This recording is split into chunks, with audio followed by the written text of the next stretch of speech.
संसद में सिंगोल रखना ये लोकतंत्र का अपमान है। अगर इस देश में लोकतंत्र बचाना है तो हर हालत में सिंगोल हटाना पड़ेगा। लोकतंत्र के मंदिर में आज सिंगोल को उसका उचित स्थान मिल रहा है। आजादी की पहली किरण का साक्षी जो आने वाली पीढ़ियों को भी प्रेरणा देने वाला है, वैसा पवित्र सिंगोल भारत के प्रथम प्रधानमंत्री पंडित नेहरू का स्पर्श हुआ। लोकसभा स्पीकर का चुनाव होते ही अब विपक्ष ने एक और बड़ी डिमांड कर दी है। दरअसल समाजवादी पार्टी सांसद आर.के. चौधरी ने संसद में सिंगोल हटाने की मांग कर दी है। उन्होंने संसद से सिंगोल की जगह संविधान की किताब रखे जाने का मुद्दा उठाया है। दरअसल नई लोकसभा गठन के बाद गुरुवार को राष्ट्रपति का अभिभाषण चल रहा था, लेकिन इससे पहले ही सपा सांसद ने सिंगोल को राजा का दंड बोलकर उसे संसद से हटाने की मांग कर दी। अब अखिलेश यादव के सांसद आर.के. चौधरी की सिंगोल को लेकर इस डिमांड ने यूपी से लेकर दिल्ली तक की राजनीति में कोहराम मचा दिया है। अब ऐसे में एक बार फिर सिंगोल पर नया विवाद छिड़ गया है। लेकिन क्या आप जानते हैं कि सिंगोल का इतिहास 5000 साल से भी ज्यादा पुराना है। बता दें कि सिंगोल को पीएम मोदी ने नए संसद भवन के लोकसभा चैम्बर में 28 मई 2023 को स्थापित किया था और अब करीब एक साल के बाद एक बार फिर सिंगोल को लेकर उसी समय जैसा मुद्दा गरमाया हुआ है।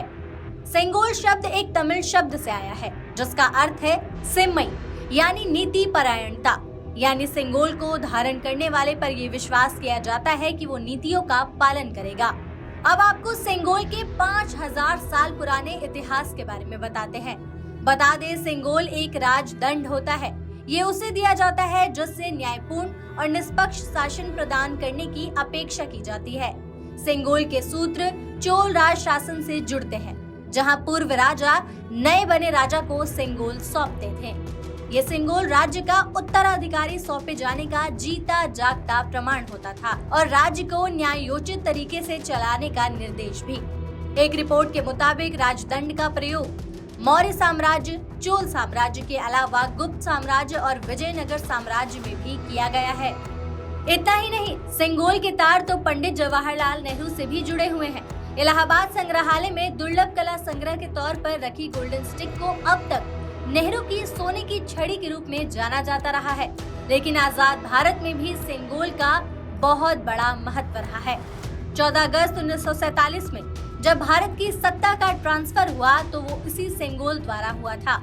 एक तरह से कहा जाए तो सिंगोल भारत की आजादी का प्रतीक है। आजादी के समय जब लॉर्ड माउंटबेटन ने पंडित नेहरू से पूछा कि सत्ता हस्तांतरण के दौरान क्या आयोजन किया जाना चाहिए, तो नेहरू जी ने इसे लेकर अपने सहयोगियों से चर्चा की। इस पर सी गोपालचारी ने सिंगोल प्रक्रिया के बारे में बताया। इसके बाद तमिलनाडु से पवित्र सिंगोल लाया गया और पंडित नेहरू को आधी रात्रि में इसे दिया गया, जिसके बाद ये माना गया कि अंग्रेजों ने नेहरू को सत्ता सौंप दी है।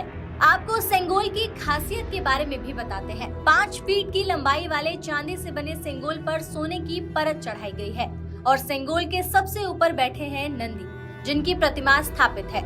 नंदी की स्थापना एक गोल मंच पर की गई है। ये गोल मंच संसार का प्रतीक है।